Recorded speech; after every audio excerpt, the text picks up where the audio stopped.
pays sérieux, dans une démocratie sérieuse, rejeter la décision du Conseil constitutionnel, une importante institution qui reçoit le serment de tout président élu.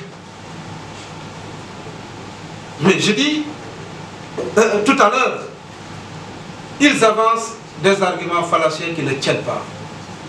Je suis d'accord. Mais ce qui s'est passé chez Sonko, je l'ai appris ce matin. Alors je me suis dit, attention, il ne faut pas aller trop vite en besogne. Nous sommes des politiques. Nous sommes des... Moi, personnellement, je suis de la gauche pure et dure.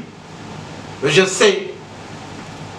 Ils ont dit que la justice va faire son travail. Ils vont tomber dans leur propre piège. Ils vont tomber dans leur propre piège. Parce que tout simplement, comment dirais-je, de paix, ce n'est pas leur siège central. Hein? Ce n'est pas le siège central qui est attaqué.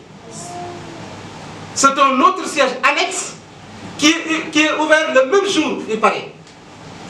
Ils ont tenu une réunion là-bas jusqu'à 1 h du matin. Aujourd'hui, Mamour Diallo, directeur de domaine, a fait une sortie dans un journal de la place. C'est des révélations fracassantes. À l'endroit de Sonko, il faut détourner l'opinion nationale pour parler de ce qui s'est passé chez eux. C'est faux. Ils sont commanditaires de ce fait.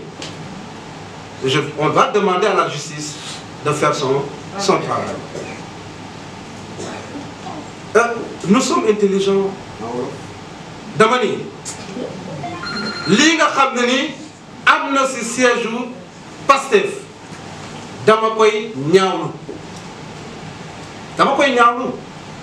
waaye di wax ni xel teey na ba ma ko déggee dama ne balaa ngaa wax toogal observer ñun ay leader politique lañ yàgg nañu ci langue politique bi xam nañu naka ngay naxante pour jouer ci conscience su sénégalais yi sénégalais dafa nekk nit koo xam ne ni dafa sensible bëggul kuy tooñ te gis nga li am du siège central bi du siège maanaam siège bi nga xam ne ni li am solo buñ koy wax ak buñ koy jëf fuñ koy defee du foofu feneen bi nga xam ne ubbi nañ ko ci quartier bi nga xam ne ni bari na nit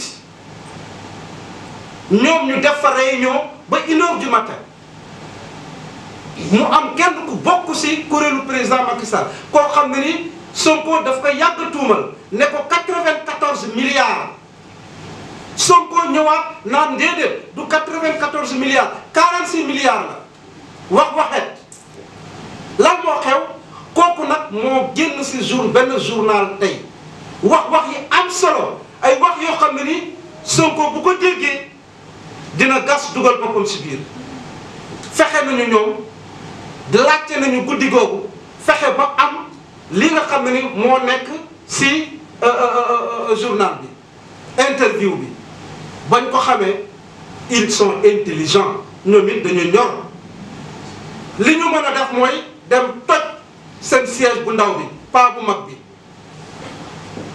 loolu nag buñ ko waxee dañuy jàpp ni ñun la nit ku tojul fenn looy toj siège am kon damay wax ni ñun ay ndaw lañu jàng nañu nekk nañ ci administration ay fonctionnaires lañu nous sommes pas aussi ambitieux comme ça nit da ngay def ndànk Sénégal nag dinañ la tàccu ba nga nee ne yow la waaye ba ma nee bu fal jotee xam nañu kon dama ni ñoom dinañu daanu seen piège ñoom dinañu daanu seen piège duma juriste waaye nee nañu jël nañu mbir mi dénk ko la justice sénégalaise boo leen dégloo ñu wax ils sont à l'aise déglu naa leen ñoom ñuy wax ci rajo yi ils sont à l'aise donc yooyu yëpp c'est des indices nous sommes intelligents aussi pour lire entre les les lignes et les points maintenant. Voilà, donc loolu la amoon pour wax si ma jox kàddu bi